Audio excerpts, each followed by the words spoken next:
मलाकी 3 उसका 14।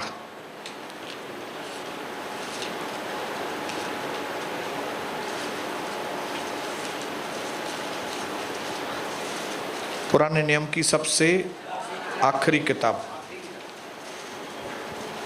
3 उसका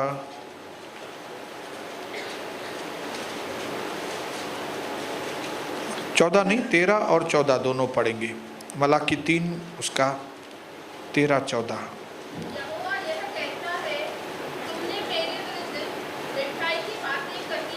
तुमने मेरे विरुद्ध जो है ना ठट्ठे वाली बातें कही है।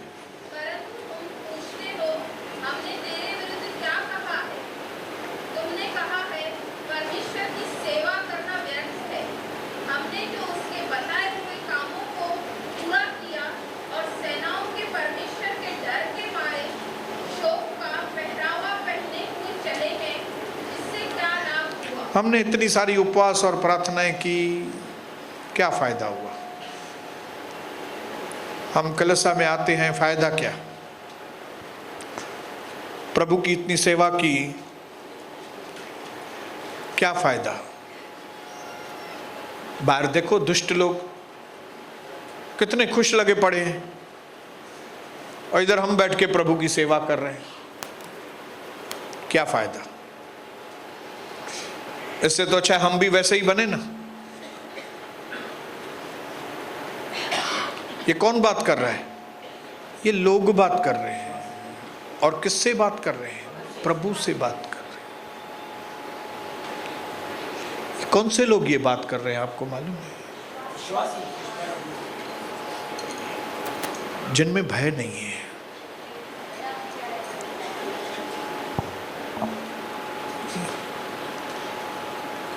इस तरह की बातें कौन करता है? जिसके अंदर किसी का भी भय नहीं रहता है। आज भी मुझे याद है ना कि मेरे बात करने का जो तरीका रहता था वो कैसा रहता था। किसका भी भय नहीं रहता था। जो मन में आता था वो बोलता था मैं। नीति वचन 6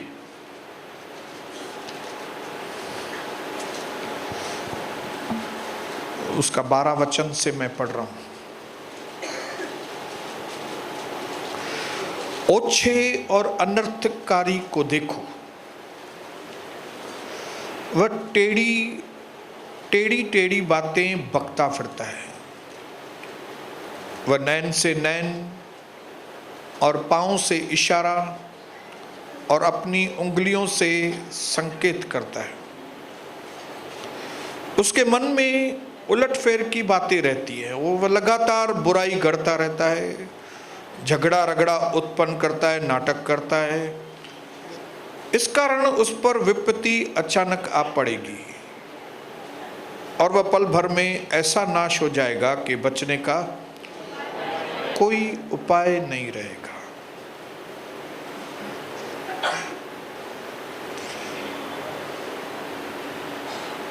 इंग्लिश में लिखा है ओछे और उसकी जगह पे लिखा है यूजलेस पीपल, वर्थलेस, निकम्मे लोग। ये सारी चीजें कौन करता है?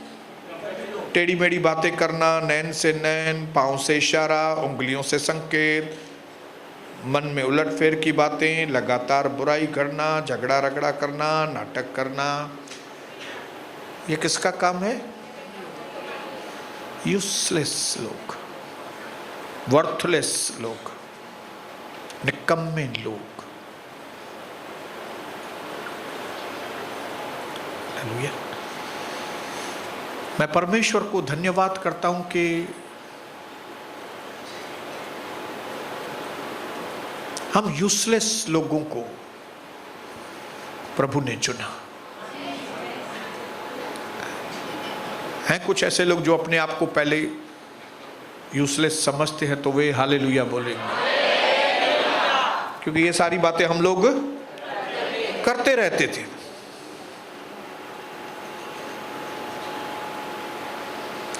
यूजलेस मतलब यूजलेस नहीं, खाली निकम्मे लोग मतलब निकम्मे खाली नहीं, निकम्मे मतलब विकेड लोग, निकम्मे मतलब दुष्टता से भरे हुए, बेवफा लोग, ऐसे लोग जिन्होंने अपने जज्बातों को परमेश्वर के प्रति मार के रखा है। हालेलुया। क्या सोच के प्रभु की दासी ने आज हमें मध्यस्थी की प्रार्थना में बताया, क्या सोच के परमेश्वर ने यीशु मसीह के नाम के द्वारा आपको और हमको चुना? क्या सोचा था उसने उस वक्त जब आप तकलीफों में घिरे थे और प्रभु ने आपको संदेशा भेजा, मेरे घर में आओ, मैं तुमको आशीष करूंगा? क्या सोच के प्रभु ने आपको बुलाया था कई साल पहले? ब्रदर आपको क्या सोच के बुलाया था? क्या सोच के परमेश्वर ने अब्राहम को आवाज दी कि न सिर्फ मैं तुमको आशीष करूंगा, लेकिन तेरे द्वारा पृथ्वी के सारे कुल आशीषित होंगे।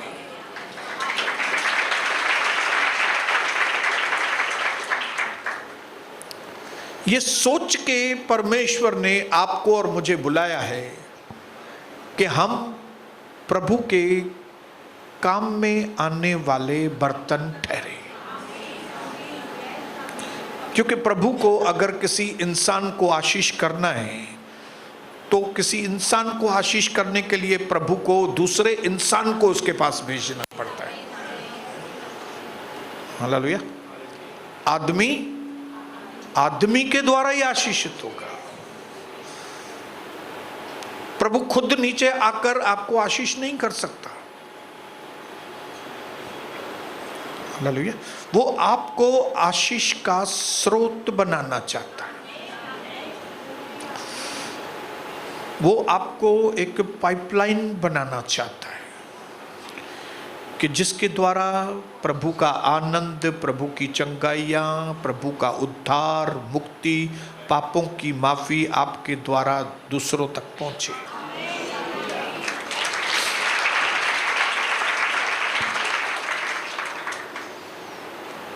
लेकिन कई बार क्योंकि ये चीज हम जानते नहीं हैं, इसके लिए हम अपने आप को परमेश्वर के साथ नहीं जोड़ते, लेकिन हम अपने आप को दूसरी कई चीजों से जोड़ देते हैं, जिसकी वजह से हम खुद भी आशीषित नहीं होते और हमारे द्वारा कोई दूसरा भी आशीषित नहीं होता।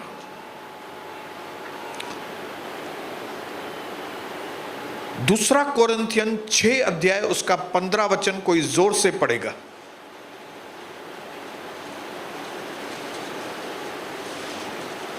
मसीह का बलियाल के साथ क्या लगा? मसीह का एक व्यक्ति जो मसीह है उसका बलियाल के साथ क्या लगा?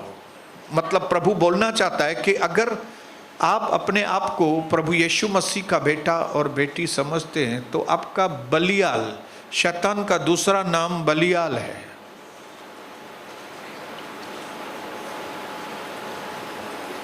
हालेलुया। क्या है? शैतान का दूसरा नाम बलियाल मतलब विकेडनेस से भरा हुआ व्यक्ति, दुष्टता से भरा हुआ व्यक्ति, पाखंड से भरा हुआ व्यक्ति, व्यर्थ बातों से भरा हुआ व्यक्ति, बलियाल। प्रभु कहता है अगर बेटी आप अपने आप को मसीह कहते हो तो आपका यूजलेस लोगों के साथ क्या संबंध?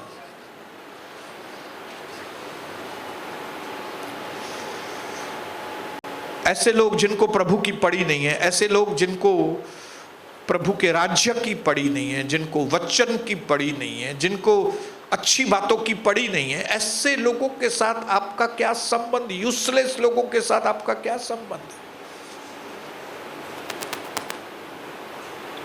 एक और वचन पढ़ेंगे, थोड़ा बात क्लियर हो जाए। यिर्मयाह 13 उसका 10।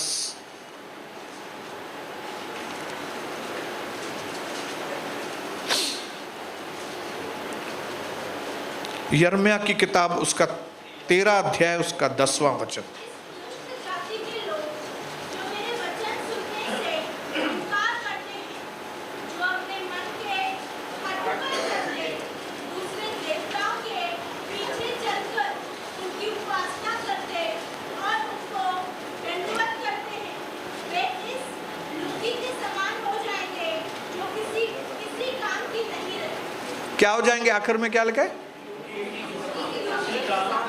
वे कुंडी, जैसे कूड़े कचरे की कुंडी होती है ना, कचरा कुंडी। Very good, hallelujah. ये लोग जिनके मन दूसरी जगह लगे हुए हैं, ये लोग जिन्होंने अपने अपने लिए मूर्तियां बना के रखी हैं, किसी ने मिट्टी की मूर्तियां बनाई हैं तो किसी ने लोगों की मूर्ति बना के रखी है, किसी की किसके साथ अटैचमेंट है, कोई किसके साथ जुड़ा हुआ है, कोई किसके साथ जुड़ा हुआ है। प्रभु कहता है ये लोग जो है ना, ये यूजलेस लोग हैं, ये कचरा कुंडी है। मैं समझता हूं सब लोगों के घर में डस्टबिन है। Yes, hallelujah. आपको मालूम है यरूशलेम में एक जिन्ना या तो ऐसा कुछ नाम है, एक एरिया है वहाँ पे यरूशलेम के दक्षिण साइड में, जहाँ पे यरूशलेम का सारा कूड़ा कचरा वहाँ पे फेंकते हैं। वैली है, वैली, वो तराई की जगह है नीचे, जहाँ पे वो कचरा फेंकते हैं और निरंतर वहाँ पे आग लगाते हैं। वहाँ से ब्लू कलर का, नीले कलर का धुआं उठता रहता है, स्मेल आती है, हमेशा बदबू आती है। सारे यरूशलेम का कूड़ा कचरा वहां पे आता है। आपको मालूम है परमेश्वर के पास भी एक क्या कचरा कुंड, क्या बोला? कचरा कुंड। प्रभु परमेश्वर के पास भी एक कचरा कुंड है, आपको मालूम, जिसका नाम है नरक।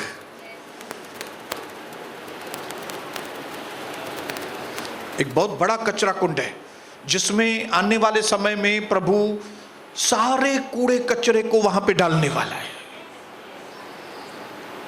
शैतान को, उसके साथियों को, यूजलेस लोगों को जो काम के नहीं हैं, जिन्होंने पृथ्वी पर रहकर प्रभु को नहीं अपनाया लेकिन दुष्टता को, चालबाजियों को, ऐसे ऐसे घुमाओ, ऐसे बात, ये सारे लोगों के लिए प्रभु ने एक कचरा कुंड बनाया है जिसमें हमेशा सल्फर, आग धधकती रहती है, जिसमें वो कूड़े कचरे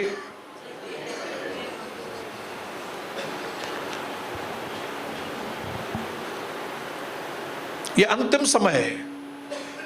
और अंतिम समय में परमेश्वर चाहता है कि उसके लोग ये जान ले कि हम में से कितने लोग परमेश्वर के काम के लोग हैं और कितने लोग परमेश्वर की नजरों में यूजलेस लोग हैं।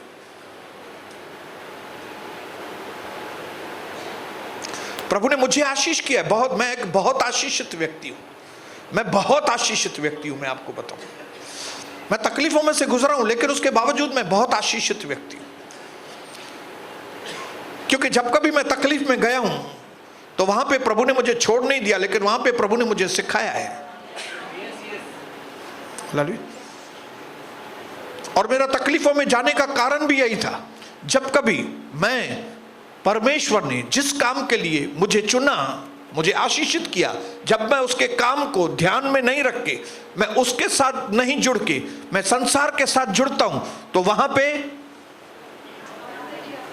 मैं अपने ऊपर टाइटल लगाता हूं कि मैं यूजलेस हूं।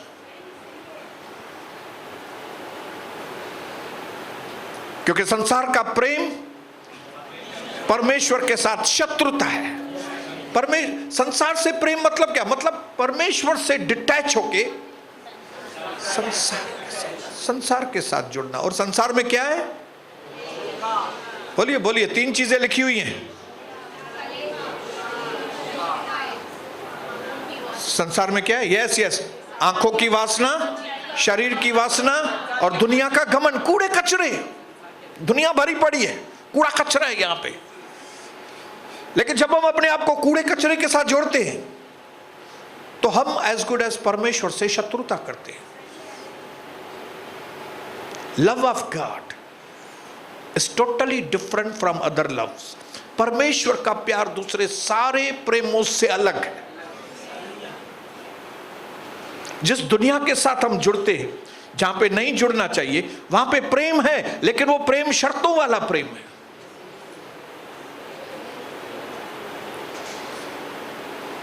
प्यार दो, प्यार लो। प्यार नहीं दोगे, प्यार नहीं देंगे। पैसा देंगे तो मैं प्यार करूंगा, नहीं तो मैं दूसरी शादी करेगी जाके। किसके साथ शादी करेगी? जो प्यार पैसा देगा मेरे को। ये दुनिया का प्यार है। दुनिया के प्यार करने का तरीका ये है, ज्यादा पैसा दोगे, पत्नी बोलती तो मैं ज्यादा प्यार करेगी तुमसे। कम पैसा दोगे, लेती लेती वधिक ॾींदा होता है तव्हांजे धीअ खे मां सुखी रखंदुमि। घटि ॾींदो तो घटि सुखी। अगर अच्छी लेन देन की, पैसे ज्यादा दिए तो आपकी बेटी को सिंगापुर लेके जाऊंगा, और अगर आपने कम पैसे दिए तो टिटवाला लेके जाऊंगा। ये दुनिया का तरीका है। और आपको मालूम नहीं, इस तरह के दुनिया के लो ग्रेड के प्यार के साथ हम अपने आप को जोड़ते हैं कई बार। और जो हाई ग्रेड का प्यार है, स्वर्गीय प्यार, यीशु प्रभु का प्यार, वो कहता है तुम मेरे से प्यार करो या नहीं करो, मैं तुमसे प्यार करता हूं। तुम मेरे विरोध में बातें करते हो, मैं तुम्हारे लिए अपनी जान दे देता हूं।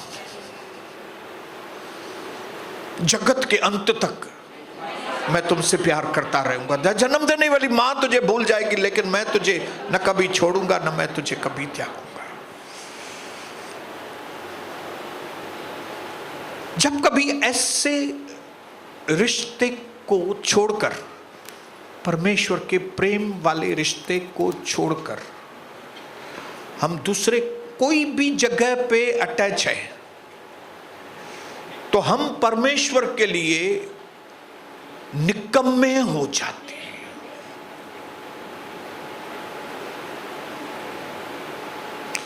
ये चीज यूहन्ना 15 अध्याय, यूहन्ना 15। मैं थोड़ा आराम से पढ़ूंगा ताकि आपको छोटा सा आज मैसेज मिले कि मुझे यूजलेस नहीं, मुझे परमेश्वर के लिए यूजफुल बनना है।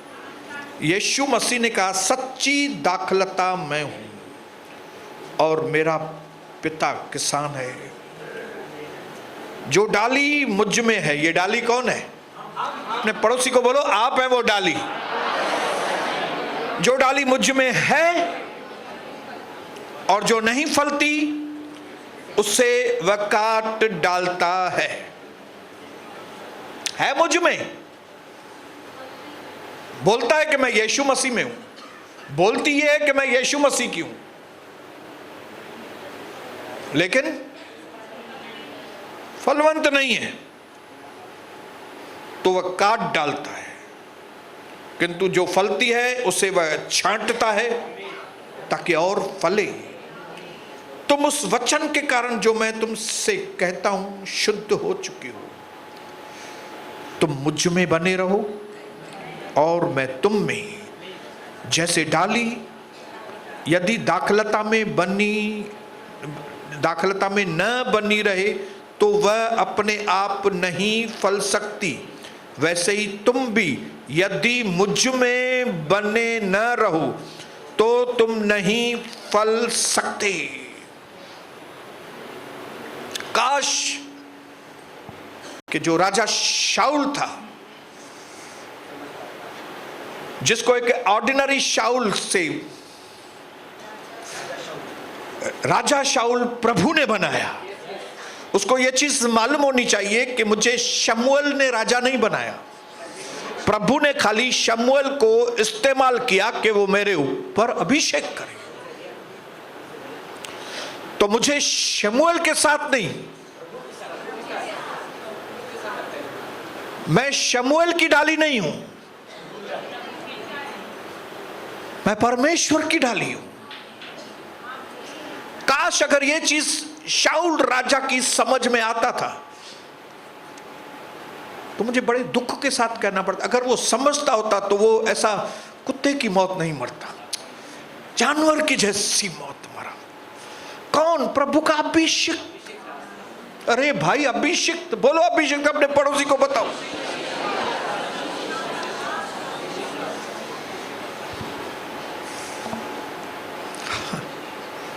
अभिषिक्त अपनी जिंदगी को खराब कर दिया उसने।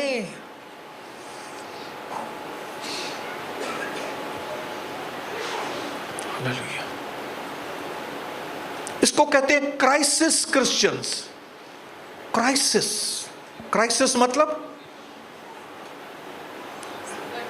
एक क्राइस्ट के चेले होते हैं, एक क्राइसिस। बोलिए बोलिए सही मतलब बताइए। क्राइसिस मतलब हमेशा झंझट, क्राइसिस हमेशा झंझट में रहने वाला, सजी देर घर में झंझटतन। जब भी देखो या तो पैसे का प्रॉब्लम है, या तो बेटे का प्रॉब्लम है, या तो बेटी का प्रॉब्लम है, या तो पति का प्रॉब्लम है, या तो पड़ोसियों का प्रॉब्लम है, या तो बीमारी का प्रॉब्लम है, या तो शैतानी आत्मा का प्रॉब्लम है। इसकी शक्ल हमेशा उतरी हुई रहती है क्योंकि ये क्राइसिस क्रिश्चियन है, क्योंकि ये जहां जुड़ना चाहिए वहां पे नहीं जुड़ा है, जहां पे नहीं जुड़ना चाहिए वहां पे जुड़ा है। आज नहीं तो कल मेरी बहनों आपको एक चीज समझनी पड़ेगी कि आप मसीह की डाली है। आप किसकी हैं? मेरे लोग जो मेरे कहलाते हैं। कौन से लोग? जिनको मैंने खून देके खरीदा है।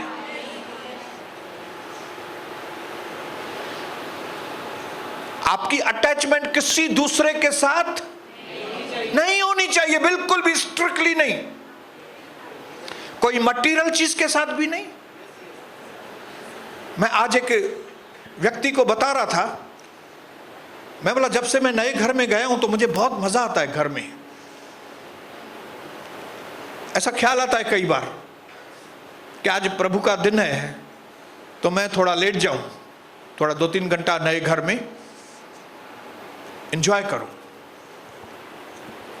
लेकिन मैं सोचता ही, अभी सोच आती है तो या तो सनी का आवाज आता है या तो कविता का आवाज आता है, हेलो हेलो जल्दी तैयार थे हो, चलो चलो जल्दी तैयार हो जाओ। अरे भाई हमारा थोड़ा शिफ्टिंग का काम चालू है तो आज नहीं नहीं नहीं, आप चलो आप चलो। किधर चलो? जो आपका फिक्स है इधर। अरे भाई नौ घर आप उधर जुड़ो जाके। ये मैं दिल की बात बता रहा हूं, अंदर की बात बता रहा हूं।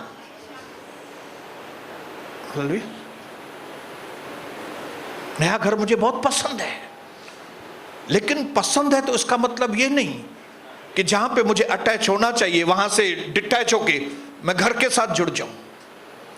जिसने घर दिया, जिसने पत्नी दी, जिसने बच्चे दिए, जिसने धंधा दिया, उसके साथ जुड़ना है, ना कि धंधे के साथ, परिवार के साथ, इसके साथ नहीं। ये रॉन्ग कैलकुलेशन है। हालेलुया। नहीं तो मैं भी क्या बनूंगा? क्राइसिस, प्रॉब्लम वाला मसीह। आप अपने जीवन को देखो, आप प्रॉब्लम वाले मसीह हो कि सुखी मसीह हो? आप अपने जीवन को चेक करो, सुखी है कि दुखी है? हालेलुया। सीरियसली चेक कीजिए आपके जीवन को, सीरियसली। आपके घर के लोग आपसे खुश हैं? आपके परिवार के लोग आपसे सेटिस्फाइड हैं? हालेलुया। वो चीज दर्शाएगी कि आप सही जगह जुड़े हैं कि नहीं जुड़े हैं।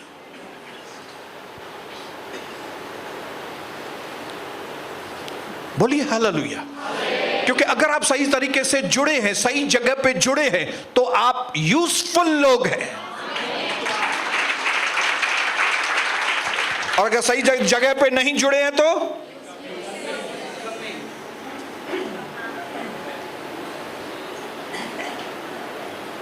उस दिन मैंने आपको बताया था 2 दिन पहले,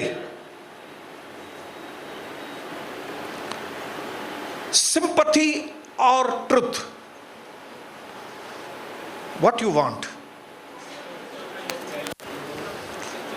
आप क्या चाहते हो आपके जीवन में? सहानुभूति चाहिए कि सच्चाई चाहिए? बोलिए बोलिए, अपने पड़ोसी को पूछिए क्या चाहिए आपको। देखिए, सच्चाई तो खाली यीशु है, सिंपैथी तो आपको इतनी सस्ती है, कहीं से भी मिल जाएगी, कहीं से भी मिल जाएगी। शैतान के लोग घूमते हैं आपको सिंपैथी देने के लिए। Why? Because sympathy is the way to catch the bird. ये सिंपैथी एक बहुत मस्त तरीका है पक्षी को फंसाने का, उसको दाना दिखाने का, उसको जाल में फंसाने का। जब पक्षी नहीं देख रहा है तो दाना डालो, जाल बिछाओ, सुबह सुबह पक्षी आएगा, सुबह सुबह भूख लगी है, तोता आने वाला है, और तोते को दूर से दिखेगा, कबूतर को दूर से दिखेगा, दाना पड़ा है, लेकिन जाल दिखेगा नहीं। क्यों? क्योंकि जाल रात को ही बिछाया था। पक्षी के सामने जाल नहीं बिछाया, रात को बिछा दिया। सिंपैथी, बोलो sympathy. Sympathy can never replace truth. सहानुभूति कभी भी सच्चाई की जगह नहीं ले सकती। हालेलुया। इसके लिए कभी भी सिंपैथी के चक्कर में सच्चाई को मत भूलना। ठीक है, मैं कुछ तरस के शब्द आपके लिए बोलूं, कोई उसमें गलत नहीं है, लेकिन अगर मैं तरस के साथ आपको सच्चाई नहीं बता रहा हूं तो ये तरस बहुत खतरनाक है। फिर से बोलता हूं, अगर मैं सिर्फ तरस खाता हूं आपके ऊपर, अगर यीशु मसीह खाली तरस खाता होता तो आपने देखा जब लोगों को चंगा करता था तो उसको बोलता था जाओ, लेकिन ये फिर पाप नहीं करना, फिर ये गलत काम नहीं करना, नहीं तो इससे बड़ी मुसीबत तुम्हारे ऊपर आ जाएगी। तो sympathy plus truth equal to real truth, but sympathy minus truth is very हानिकारक, बहुत खतरनाक है। जो सिर्फ आपसे सिंपैथी बात करते हैं, सॉल्यूशन बात नहीं करते, वे आपके जीवन के सबसे खतरनाक दुश्मन है। वो आपको क्या कर देंगे? आपको यूजलेस बना देंगे, आपकी ताकत खत्म कर देंगे आपके अंदर की। क्योंकि एक मनुष्य की ताकत सच्चाई है, सच्चाई, परमेश्वर का वचन मेरी ताकत है, लोगों की सिंपैथी मेरी ताकत नहीं है। इसके लिए आप सिंपैथी के भूखे नहीं रहे। ऐसा नहीं लिखा है धन्य है वे जो तरस के भूखे और प्यासे हैं, धन्य है वे जो धार्मिकता के भूखे और प्यासे, सच्चाई के भूखे और प्यासे, क्योंकि वे तृप्त किए जाएंगे। आज का ये वचन परमेश्वर आपके लिए और मेरे लिए इसके लिए भेज रहा है ताकि हम कूड़े कचरे वाली कोठरी में न जाएं। मुझे वो वो जगह याद नहीं, जी के ऊपर कुछ जगह वहां पे यरूशलेम के बाजू में, आज तक वहां पे कूड़ा कुंड है। वो एकदम तराई है, सूरज की रोशनी भी नहीं जाती उधर तक, बहुत कम, ना के बराबर सूरज की रोशनी जाती है। परमेश्वर ने भी एक कूड़ा कुंड बनाया है, कूड़ा कचरा डालने का एक जगह रखा है, जहां पे उन लोगों को फेंकने वाला है जो लोग काम के नहीं है। और प्रभु ने बताया, अगर आपके अंदर मसीह नहीं है तो आप निकम्मे हैं। अगर आपके अंदर फल नहीं है, आप निकम्मे हैं। आप प्रभु के साथ जुड़े नहीं हैं, आप निकम्मे हैं। आप अगर अनफेथफुल हैं, आप निकम्मे हैं।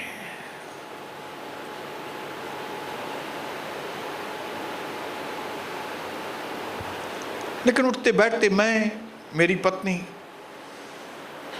हम एक दूसरे से बात भी करते हैं और एक दूसरे को प्रोत्साहन भी देते हैं, एक दूसरे को पॉइंट आउट भी करते हैं। ऐसा करेगी तो तकलीफ में आएगी। मेरी पत्नी मेरी ओर पॉइंटेड करती है, ऐसा करेंगे तकलीफ में आएंगे, ऐसा करेंगे हमारे बच्चे भी तकलीफ में आएंगे।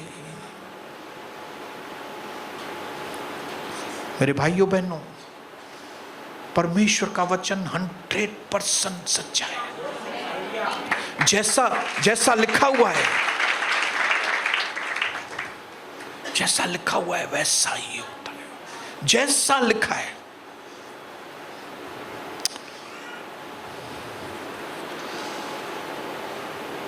ये पूरा वचन हमको सिखाता है कि हमारी लाइफ जो है वो क्राइस्ट सेंटर्ड लाइफ होनी चाहिए। पूरा पहले पेज से लेके आखिरी पेज तक बाइबल आपको बताएगा कि आपका और मेरा जीवन क्राइस्ट सेंटर्ड लाइफ होनी चाहिए। हमारा जीवन, बोलिए, हिंदी में ट्रांसलेट कीजिए। मसीह, हमारे जीवन का केंद्र बिंदु मसीह होना चाहिए। कोई भी मैं काम करूं तो मसीह को देख के, बिजनेस करूं तो मसीह को देख के करूं, पारिवारिक संबंध रखूं मसीह को देख के करूं, सोशल लाइफ रिलेशनशिप में रखूं मसीह को देख के, मिनिस्ट्री करूं मसीह को देख के। That means Christ centred life. मतलब मेरा हर एक काम उसके साथ जुड़ा हो। अगर हमारा जीवन क्राइस्ट सेंटर्ड लाइफ नहीं है तो हमारा जीवन क्राइसिस सेंटर्ड लाइफ। फिर हम जो काम करेंगे उसमें प्रॉब्लम। हालेलुया। आपकी पत्नी प्रॉब्लम में, आपके बच्चे प्रॉब्लम में, आपका धंधा प्रॉब्लम में, आपकी सेहत प्रॉब्लम में। कई टीचर बैठी हैं यहाँ पे, कुछ कई विद्वान पढ़ी हुई बहनें, पढ़े लिखे भाई बहन बैठे हैं। कई पढ़े लिखे कम हैं, लेकिन ये सच्चाई पढ़े लिखे लोगों को भी, अनपढ़ लोगों को भी अपने अंदर लेनी पड़ेगी। वो है, हमें अपने जीवन को मसीह के साथ जोड़ना है।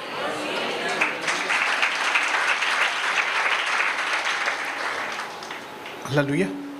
और हमारा काम है, माँ बाप का काम है कि हम बच्चों को वो जीवन जीना सिखाएं। किसका जिम्मेदारी है? बाहर के लोग आके आपके बच्चों को सिखाएंगे? आपके बच्चों को कौन सिखाएगा? सिखाते हैं कि नहीं, वो बताइए मुझे। इधर से सुन के तो जाते हैं कि हमारा काम है बच्चों को सिखाना। सिखाते हैं कि बच्चों के आगे नाटक करते हैं आप? बच्चे आपके नाटक को देखते हैं, लोग आपके नाटक को देखते हैं। परमेश्वर का भय रखिए मेरे भाइयों बहनों।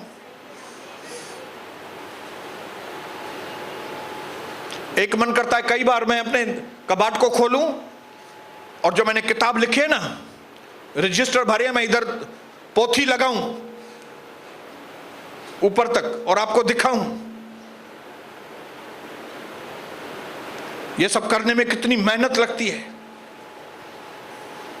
और ये सारी मेहनत परमेश्वर आपके लिए करवाता है, मुझे, आपके लिए। लेकिन अगर इतनी पोथियां लिखने के बाद भी, इतने रजिस्टर भरने के बाद भी, इतने पेपर्स भरने के बाद भी, इधर भी पेपर्स पड़े हैं जिधर अशोक ब्रदर बैठे हैं पीछे, ये क्या है? ये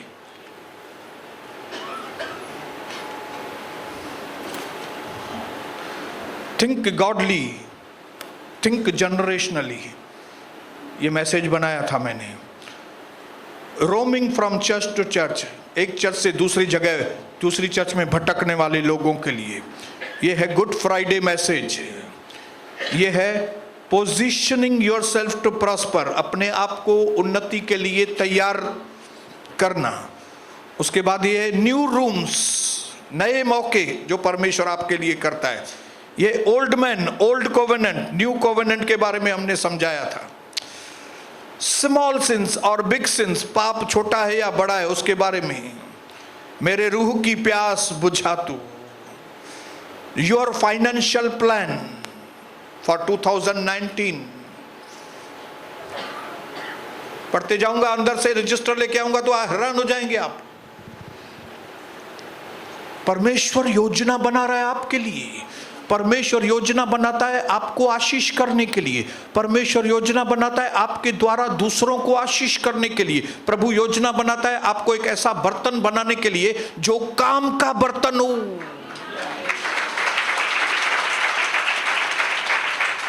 हालेलुया। लेकिन अगर आप परमेश्वर की उस योजना को पैरों के नीचे कुचलेंगे तो आप यूजलेस लोग हैं। आप प्रभु की नजरों में यूजलेस हो गए। और यूजलेस चीजें, हम रात को पेपर फाड़ते हैं बहुत, जो काम के नहीं है, चिट्ठी हो गई, ये सब हो गया, और फिर डस्टबिन बाजू में रखते हैं।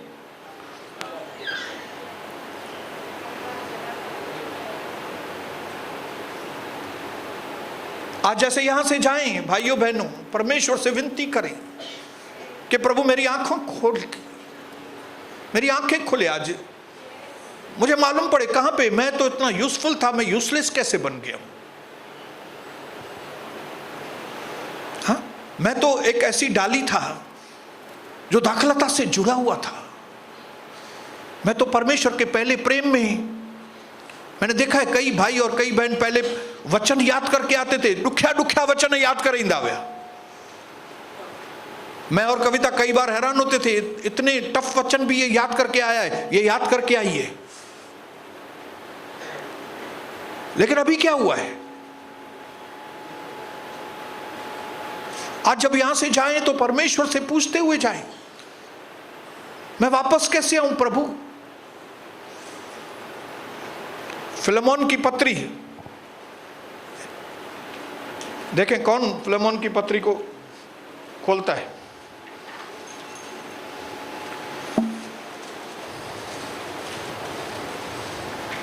एक अध्याय, उसका 11 वचन, पौलुस यहां पे फिलेमोन को कहता है,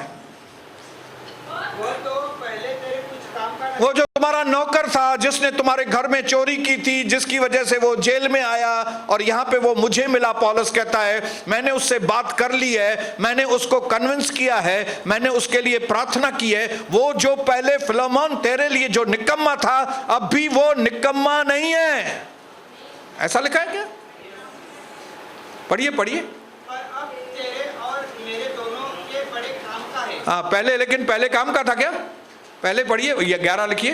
वो तो पहले तेरे कुछ काम का हाँ, पहले कोई काम का नहीं था, वो निकम्मा था। वो चोरी किया तेरे घर में, तेरे घर के अंदर खराब एग्जाम्पल था वो। वो जेल में डाल दिया जाके उसको, लेकिन धन्यवाद हो कि जेल में मुझसे मिला है वो। पौलुस ने कहा मैंने उसको फॉलो अप किया, मैंने उसके ऊपर हाथ रखा, मैंने उसको सच्चाई बताई, मैंने उसको बताया इन कामों का नतीजा क्या है। तब जेल में उस नौकर का नाम मैं भूल गया हूं, क्या नाम था मालूम नहीं, उसने अपना मन बदला, उसने अपना जीवन यीशु को दिया। तब पौलुस ने फिलेमोन को लिखा, फिलेमोन